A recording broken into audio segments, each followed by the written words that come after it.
Hi, Jay Massey with the CashFlowDiary.com. Just another quick tip of why you might want to consider being in business for yourself and or real estate.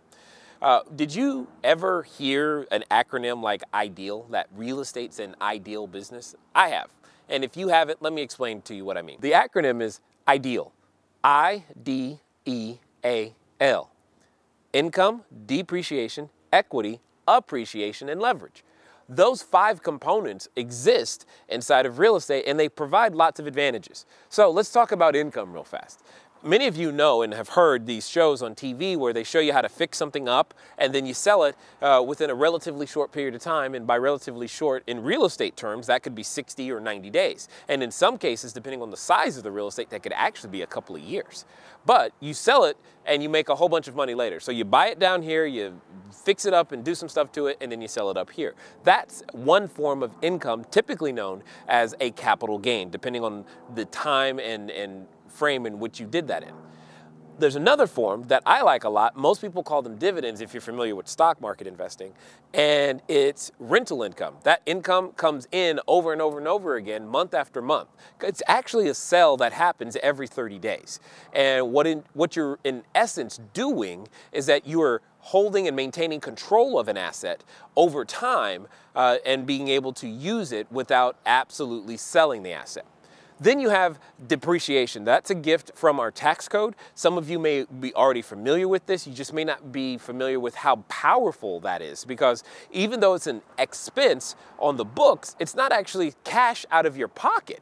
So one of the unique things about real estate is that it has a lot of depreciation available to it. Now, there are other assets like businesses and oil that also come with various forms of depreciation that could be very exciting for you too.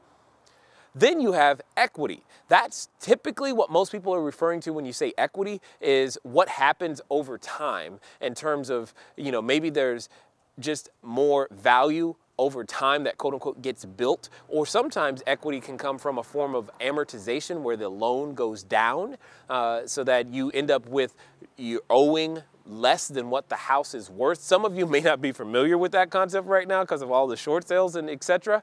But it's just simply when the house is worth more than what you owe on it. That difference is simply equity. And it also can become another form of income for you, especially on your balance sheet, and helps you look good. Then you have appreciation. Now, there are many different types of appreciation, right? You have your found, your forced, your phased appreciation. You've got many different types of appreciation, but in general, it's just as measured in dollars, the price of that particular asset going up, period. That's it. There are many things that can change appreciation and make it go up, and we'll talk about those in future videos. Make sure you check that out. But probably the #1 key to real estate, specifically in business, is leverage. With businesses, you use a lot of time leverage, a lot of people leverage. With real estate, there's a lot of financial leverage. It's just taking a little bit of your own resources and magnifying their power to be able to accomplish so much more. And learning the techniques necessary to make that happen is exactly what I think many of us should be learning about all the way from kindergarten through 12th grade. And what we do is we take the time to actually teach you those types of things so that you have the ability to gain new techniques, new understandings, new strategies to be able to increase your time and leverage and all these other things so that you can go do what it is you were born and meant to do and not just work for money anymore. If you want access to more information like this, definitely make sure you check out our Cashflow Diary website. Make sure you check out our Facebook and or our Twitter account, or if you will, even the iTunes podcast, so that you have access to this. And you may even want to go and get Cashflow Foundation. It's the initial course inside of our Cashflow creation system that'll teach you literally the skills that you need to never need a job again.